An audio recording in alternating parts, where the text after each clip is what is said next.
when we teach diligence, we are only diligent in work. So come to work on time, all of that. Without faith, it's impossible to please God. For he that must come to God must believe that he is, and that he's a rewarder of them that. That means the code for diligence is seeking God. If you attempt diligence without seeking God, you'll be using the principles of men. And other men can use the same principles. But you see, if your diligence comes from seeking God, God will reveal to you your own code. So that you don't have to labor here and labor there and become weary. Because the labor of fools. For they do not know the way into the city. So what God does is that if you diligently seek him, he will show you the way. So while men are blindly still looking for the way, you stay there. Stay in your holy priesthood. People are thinking he's wasting his time.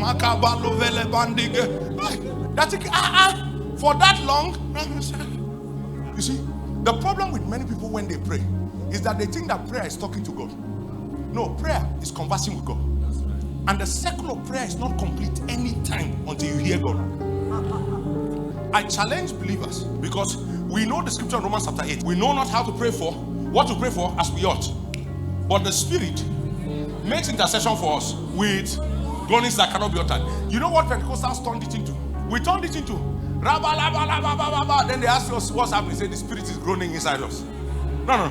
The next verse of that scripture says, he that searches the heart knows what is the mind of the Spirit. He said, because the Spirit makes intercession for the saints according to the will of God. And we know that all things work together.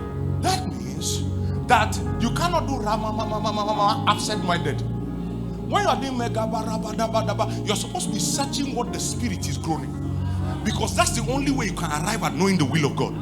And if you know the will of God concerning a matter, when you get up, people will have labored for 15 years. You will do one thing, the way will open before you.